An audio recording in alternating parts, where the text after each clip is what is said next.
Selamat pagi sahabat Delima yang dikasihi Tuhan Yesus.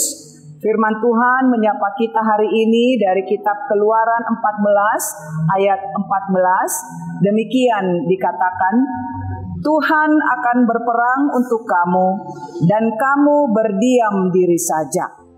Saudara yang terkasih, dalam nama Yesus Kristus Tuhan kita, rasa takut, cemas, dan khawatir menguasai pikiran dan perasaan bangsa Israel ketika mereka menghadapi kesulitan dan serasa tidak ada lagi tempat untuk berteduh dan untuk berlari karena mereka dikelilingi jalan yang buntu di saat pasukan Firaun mengejar dan mendekati mereka ke tempat perkemahan mereka seperti yang sudah diperintahkan oleh Tuhan Allah kepada Musa.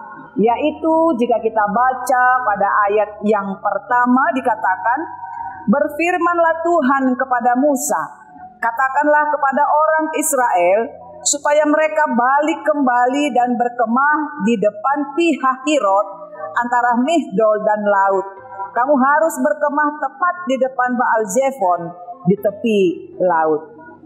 Dalam ketakutannya, bangsa Israel berseru kepada Tuhan Allah.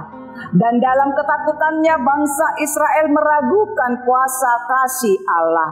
Akibatnya mereka bersungut-sungut kepada Musa dan menyalahkan Musa dengan berkata, apakah tidak ada kuburan di Mesir sehingga engkau membawa kami untuk mati di padang gurun ini?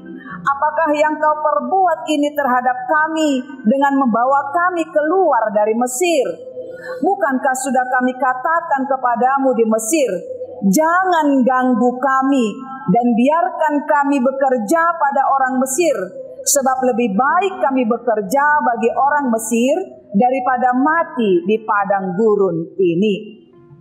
Saudara-saudara yang terkasih, namun dalam ketakutan yang menguasai pikiran umat Israel itu, Tuhan tidak berdiam diri.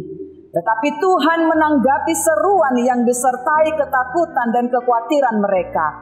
Dan Tuhan memberi keyakinan kepada umatnya itu melalui Musa bahwa mereka tidak usah takut dan tidak usah khawatir, karena Tuhan akan berperang untuk umatnya dan umatnya berdiam diri saja.